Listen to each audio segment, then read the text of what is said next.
नमस्कार विद्यार्थी मित्रांनो तसेच पालक. मी doctor Vishal Khadse, Leelamadhav medical guidance centre Nashik.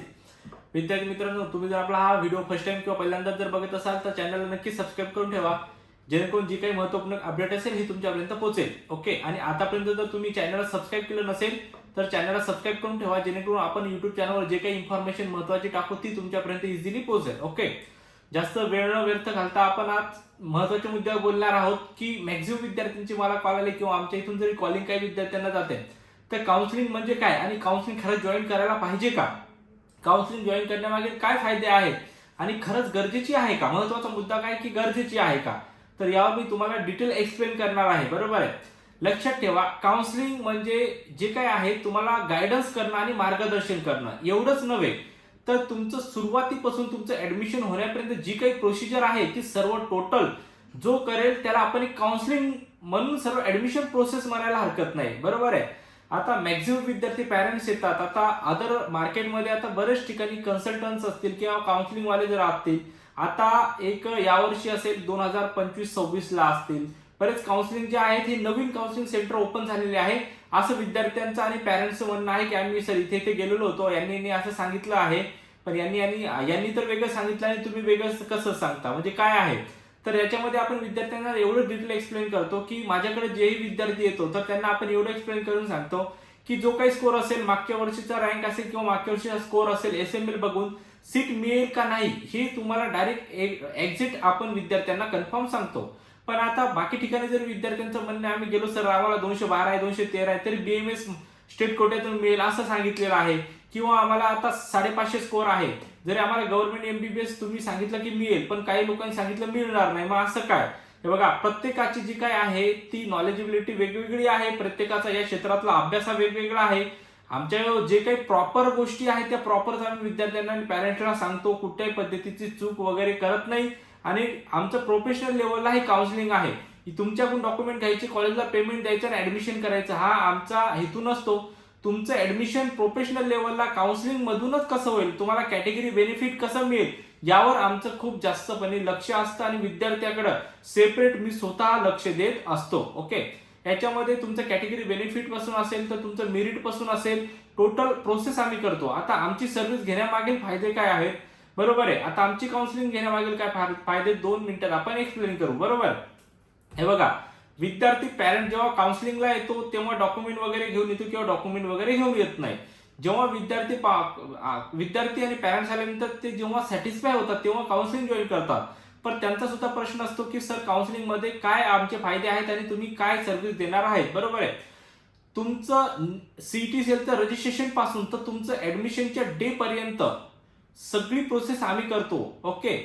For example CET सेलचं रजिस्ट्रेशन असेल, तुमचे सीईटी सेल डॉक्युमेंट व्हेरिफिकेशन असेल, तुमचं एसएमएल तुम्हाला सांगणं असेल, तुमचं सीट मॅट्रिक नुसार कॅटेगरी वाईज विश्लेषण करून तुम्हाला सांगणं असेल, आणि प्लस तुमचं प्रत्येक राऊंडला चॉईस फिलिंग असेल, तुमचं अलॉटमेंट असेल, जी ही प्रोसिजर असेल ती ऑफलाईन पद्धतीने आम्ही आमच्या ऑफिसला करतो. त्यात तुम्हाला काहीही करायची गरज नाहीये. म्हणजे जी काही रिस्पॉन्सिबिलिटी सर्व आम्ही घेतो त्यात तुम्हाला काही रिस्क घेण्याची गरज नाहीये. अदर ठिकाणी बाकी बरेच विद्यार्थी असतात जे काही आता बऱ्याच ठिकाणी एसएमएल लिस्ट मध्ये विद्यार्थ्याचं नाव येत नाही. काय येत नाही, कारण त्याचं इनकम्प्लीट रजिस्ट्रेशन असते. कारण काही विद्यार्थी सायबर कॅफेहून करतात, काही लोकांना नॉलेज कमी असल्यामुळे. मी असं म्हणत नाही की माझ्याकडेच काउन्सिलिंग जॉईन करा, कोणत्या व्यक्तीकडे काउन्सिलिंग जॉईन करा, पण त्याला याबद्दल प्रॉपर नॉलेज आहे का हे चेक करा, त्याला किती वर्षाचा अनुभव हे चेक करा, आधी विद्यार्थ्याचे ऍडमिशन राऊंड थ्रू झाले का हे चेक करा, आणि त्या पद्धतीने तुम्हाला डिसिजन कुठे घ्यायचं तर ते करा.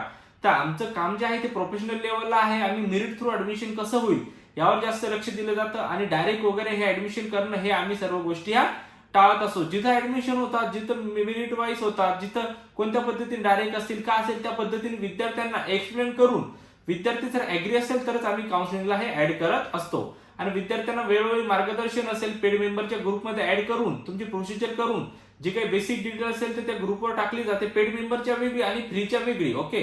पेड मेंबर मध्ये डीफ मध्ये जे काय असेल ते नॉलेज टाकलं जातं, आणि त्या पद्धतीने सर्व जे काही डीफ मध्ये तुम्हाला जर इमर्जन्सी काही असेल, नोटीस असेल किंवा क्युरी आली असेल तर आम्ही तुम्हाला कॉल करून सुद्धा ती सॉल्व्ह करतो. बऱ्याच वेळेस काय होतं की जेव्हा डॉक्युमेंट व्हेरिफिकेशन आपण करतो ऑनलाईन, तर मॅक्झिमम विद्यार्थी काय करतात, कुठून तरी काउन्सिलिंग करतात, बाहेरून करतात, आणि लास्ट मोमेंटला जेव्हा डॉक्युमेंट व्हेरिफिकेशन मध्ये क्युरी येते ती क्युरी सीईटी सेल करून आपल्याला सॉल्व्ह करावी लागते, किंवा जे काही डॉक्युमेंटमध्ये क्युरी असेल तो डॉक्युमेंट परत कंप्लीट करून आपल्याला ती क्युरी सॉल्व्ह करावी लागते. पण बऱ्याच विद्यार्थ्यांना आणि पालकांना याबद्दल नॉलेज नसतं. ऍट द टाइम जेव्हा डॉक्युमेंट व्हेरिफिकेशन होते तेव्हा खूप पॅरेंट्स आमच्याकडे येतात, सर असं झालं, आता काय करू. जोपर्यंत तुम्ही डॉक्युमेंट व्हेरिफिकेशन कंप्लीट करत नाही तोपर्यंत वारंवार तुम्हाला जो काही मेल आहे आणि जो काही टेक्स्ट मेसेज आहे सीईटी सेल करून हा वारंवार येत असतो. पण त्यावेळेस ती सिच्युएशन असे असते, विद्यार्थी आणि पॅरेंट्स घाबरलेले असतात, कारण इनकम्प्लीट डॉक्युमेंट असतील, सगळ्या काही गोष्टी असतील, तर पुढं आपण पार्टिसिपेट होऊ का ना हो हे विद्यार्थ्यांना भीती असते. तर ह्या छोट्या छोट्या गोष्टी असतात. तर जे जे आहे ही जी काउन्सिलिंग आहे मेडिकलची, याच्यात one mistake is last mistake, चुकीला माफी नाही.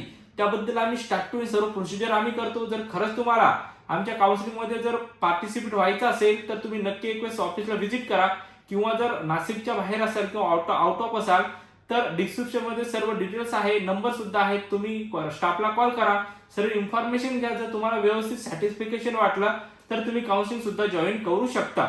आणि ज्या विद्यार्थ्यांना कमी स्कोर आहे, ओके, ज्या विद्यार्थ्यांना कमी स्कोर आहे पण मॅनेजमेंट थ्रू ऍडमिशन घ्यायचं असेल, for example IQ through admission घ्यायचं असेल किंवा अदर स्टेटला ऍडमिशन घ्यायचं असेल, ते सुद्धा आपण कमीत कमी खर्चामध्ये ऍडमिशन कसं होईल, कशा पद्धतीने होईल आणि स्कॉलरशिपच्या बेनिफिट मध्ये कसं होईल यावर सुद्धा भरपूर लक्ष देत असतं. ओके, खरंच जर व्हिडिओ तुम्हाला महत्त्वपूर्ण वाटला असेल तर तुमच्या गरजू मित्रांपर्यंत नक्की शेअर करा, जेणेकरून त्यांनाही या व्हिडिओचा बेनिफिट होईल.